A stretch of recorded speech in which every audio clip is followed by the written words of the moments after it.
Good morning, everybody. This is Scott Duffy, and welcome back to What Now? What Now with Scott Duffy? It is Thursday, and I'm so glad to be with you today. Today's going to be a shortened program. I have got a big announcement next week, and we have a lot on our plate right now, and a lot of things that we need to get done over the next 24 hours in order to make that happen for you and bring that to you.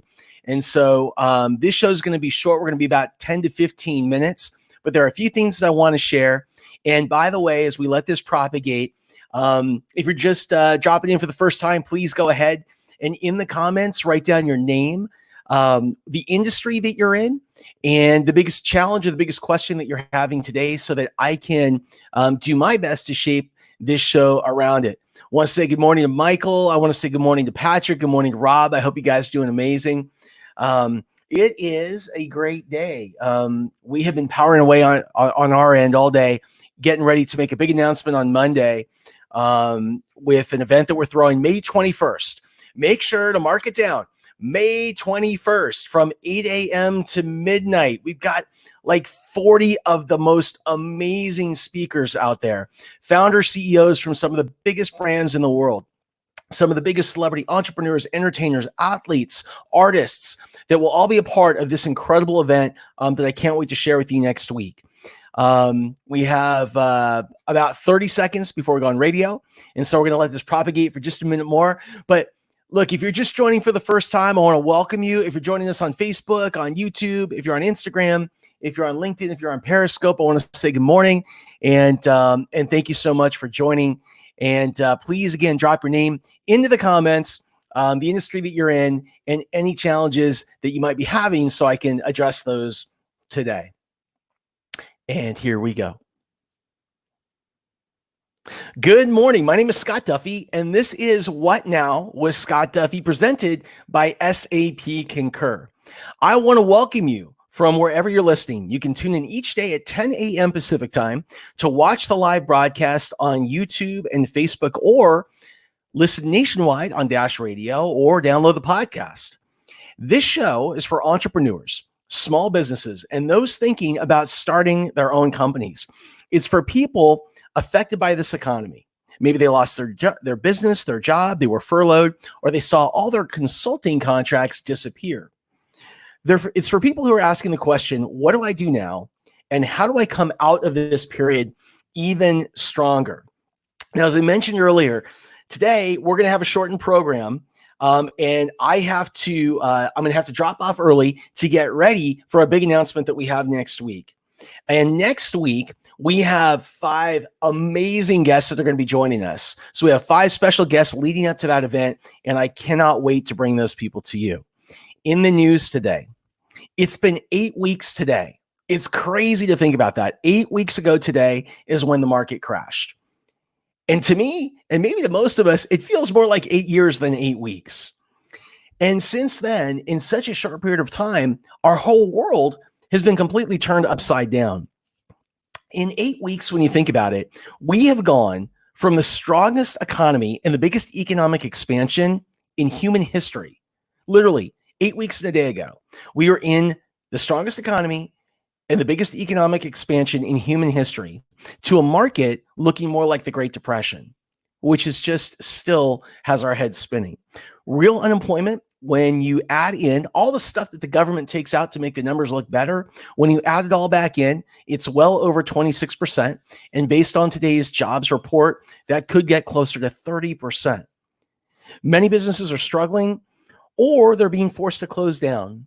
Yesterday, we learned that over 50% of small businesses, I think it was 54% of small businesses in the United States, say that they anticipate shutting down, completely closing their companies by midsummer. It's amazing.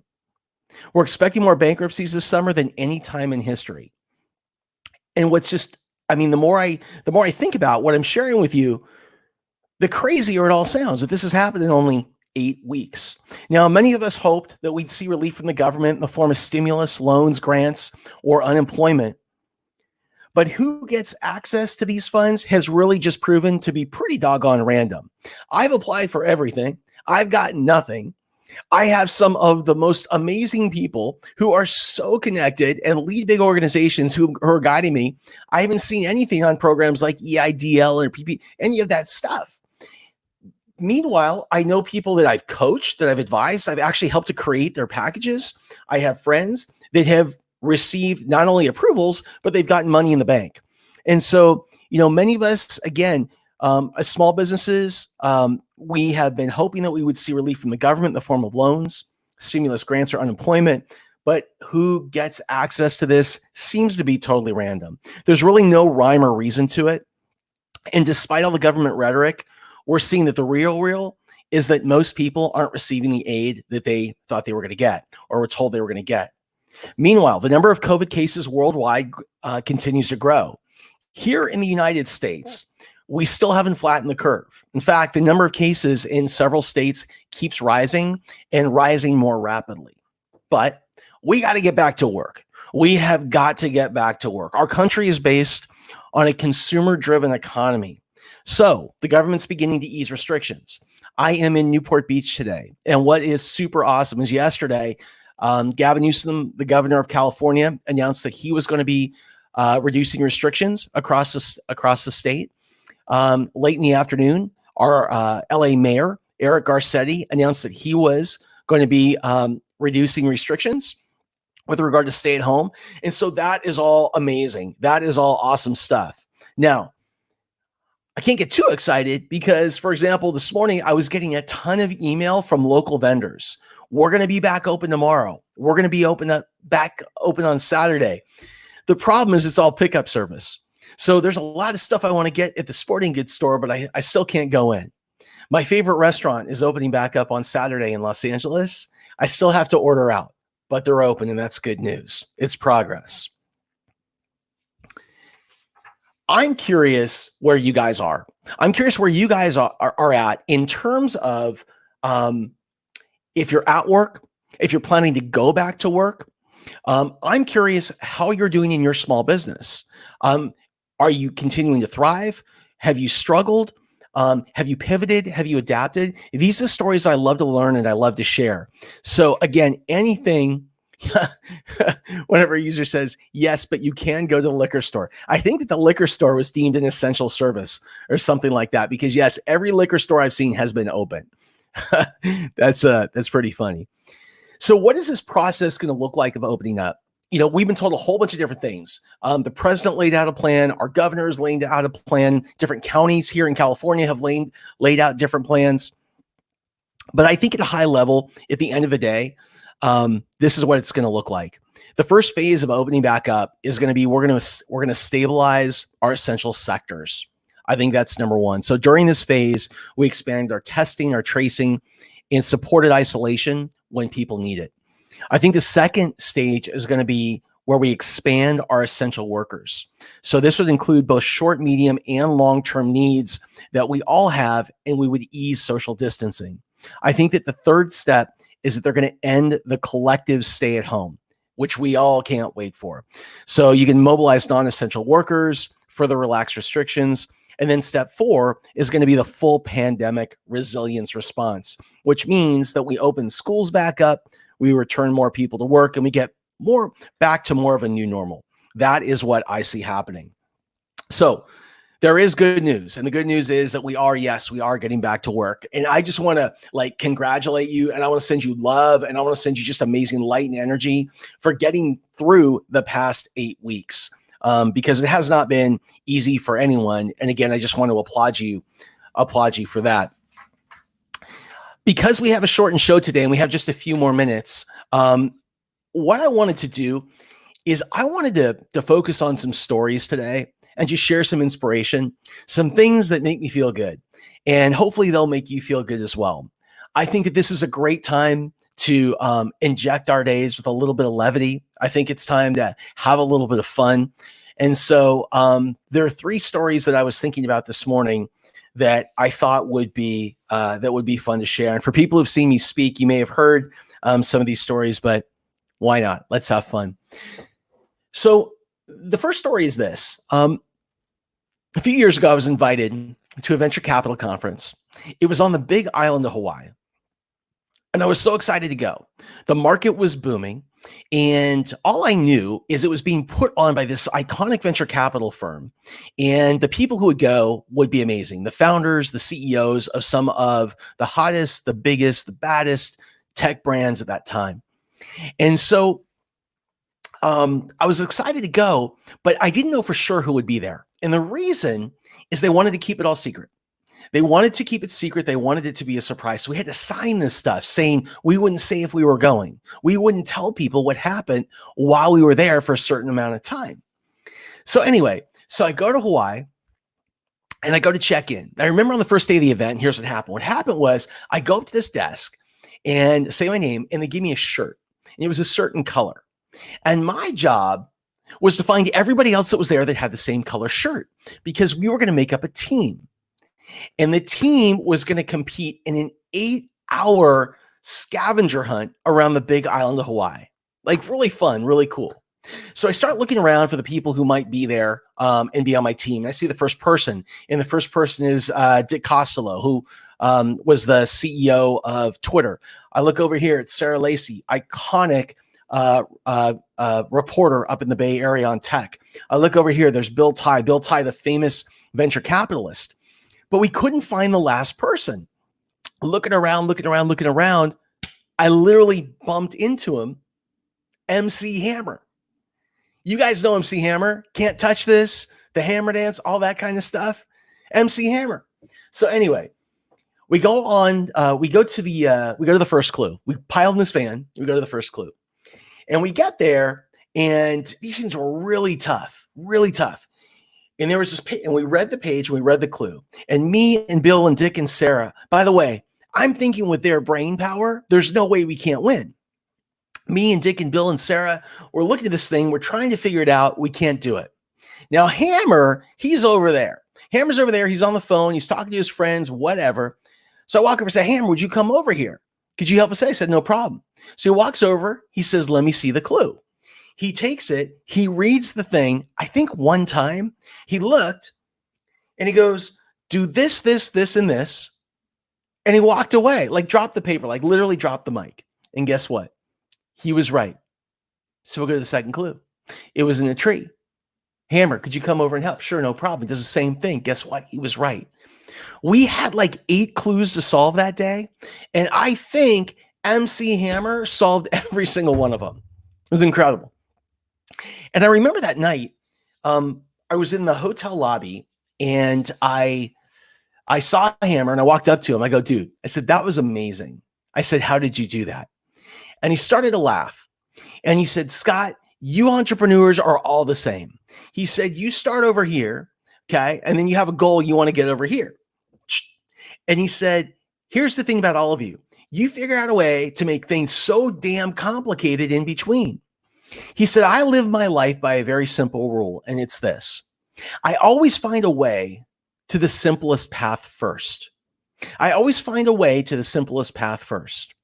And today, that idea has never been more important, because I look out at the landscape and I see small businesses that are struggling or being forced to close. I see people that have been unemployed or furloughed.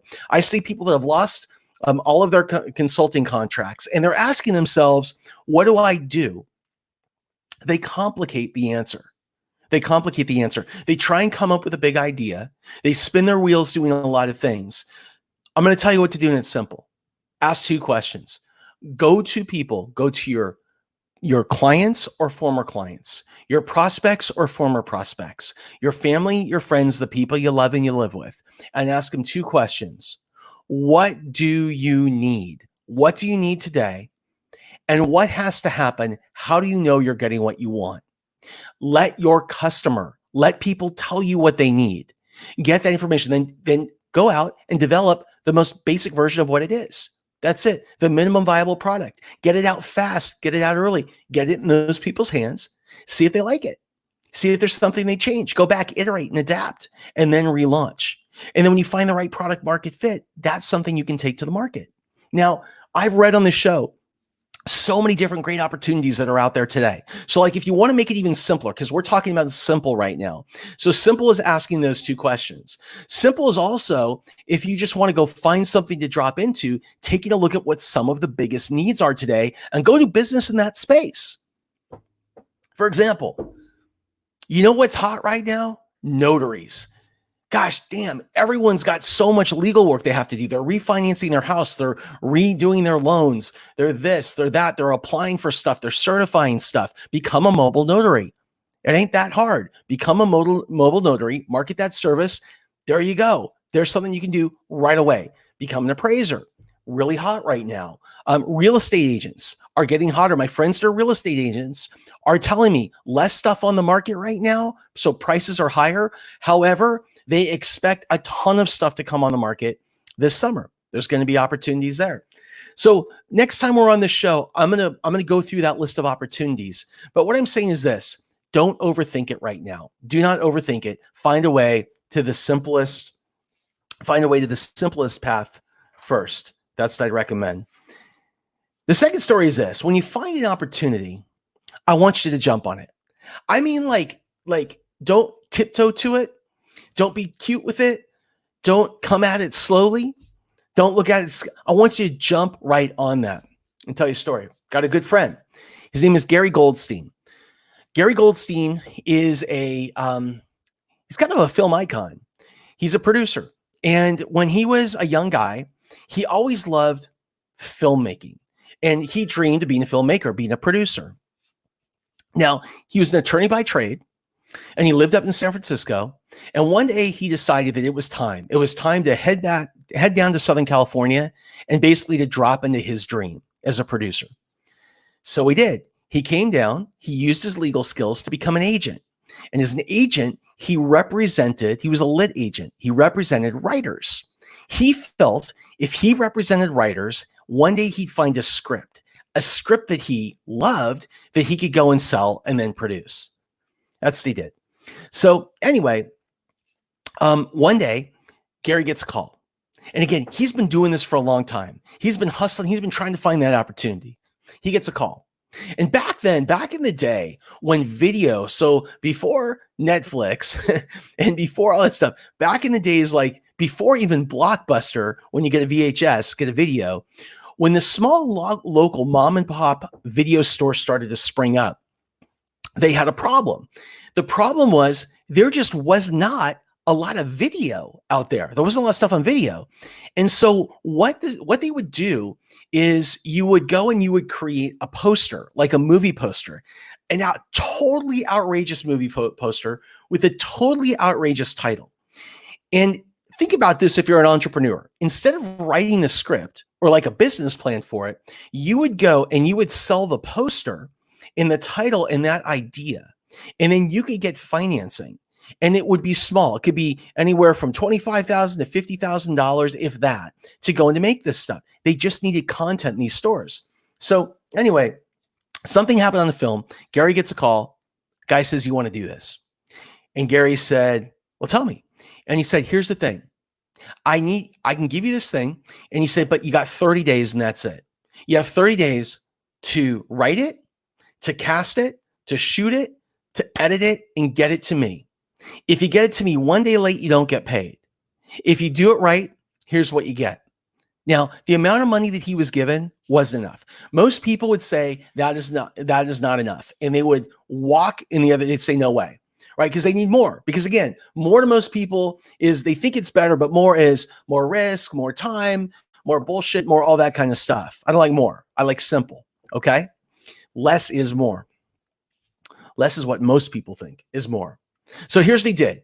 He looked at this and he said, yes. He said, "I'll do it." And he jumped on it because he believes when you run into opportunity, he says, you got to chase this thing down like it's the last bus of the night. You got to hop on it. So guess what? He had a plan. He said yes. The first 2 weeks, what he was going to do is he was going to write it, cast it. In the second 2 weeks, he was going to film it, edit it, and deliver it. 2 weeks go by, nothing gets done. So again, at that point, most people quit. What did Gary do? What Gary did is he got on the phone and he started to call people. And he said, look, he got scrappy like we do as entrepreneurs. He said, look, if you've got a camera, I'll make you the head of cinematography. If you got some clothes in your closet, you're the head of wardrobe. If you can talk, you can act. And that's what they did. The next day, people showed up. They made the film. They edited the film. They delivered the film in 30 days. That movie, Gary's first movie, was called Cannibal Women in the Avocado Jungle of Death. Cannibal Women in the Avocado Jungle of Death. Gary's second movie was Pretty Woman. The #1 box office hit for Disney of all time to that point and for years to come. Played on cable every single week for over 20 years. You see, you just got to get in the game. You got to get in the game. You got to keep it simple. You got to get in the game. And so that's the second thing that I wanted to share. And then the third thing that I wanted to share is this.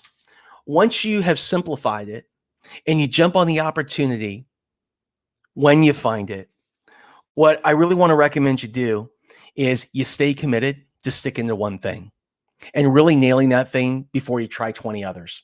Because what a lot of entrepreneurs do is they take as many things as they can, as many ideas, and they throw them against the wall. And they say, I'm going to throw it against the wall like spaghetti. I hope something sticks. They think that's a great idea. It's the worst idea on the planet. And the reason is we don't need your divided energy. We need you really focused on solving one problem for one customer. I have a good friend. I worked with him when I worked with Tony Robbins, known him for 30, 35 years. And I ran into him in San Diego. I said, how you doing? This is a few years ago. And he said, I'm doing awesome. He said, I'm doing really great. I said, why? He said, because I just closed a deal. I just got somebody to invest $2 million in my company. $2 million. And it was like a startup. That's amazing. I high-fived him. I said, what are you going to do? He said, we're going to solve this one problem for this one person. We're going to get this thing out quickly. We're going to start making money. A year later, I run into the same person in San Diego. So ironic. It's a crazy story. I run into the same guy in San Diego. I said, how you doing? He said, you're not going to believe this. He said, the last time I saw you was the day I got the yes on financing. And today, I just come from my attorney's office. I'm filing for bankruptcy. I'm like, what? How's that possible? He said, well, it's actually pretty simple. He said, when I first got started, I was solving one problem for one person and everybody was on board. But as soon as we got the money came in, things changed. Every single day, somebody came to work and they had another big idea, another shiny object. There was another shiny ball. And so instead of solving one problem for one person, we decided to solve everything for everybody. And we kept building and building and building until we ran out of cash. When we finally pushed the product out to the market in total desperation, he said something happened.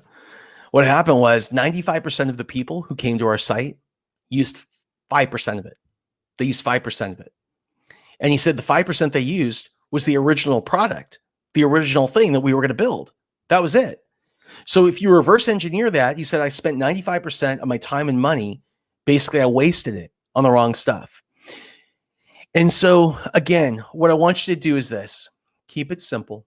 When you find opportunity, jump on it and stay focused on one thing. Really nail that one thing or explore through that one thing, test that one thing, and then move on to the next.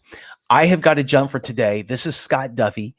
Show is What Now with Scott Duffy, presented by SAP Concur. I'll be back with you tomorrow at 10 a.m. Pacific time. Next week, we have some really big announcements.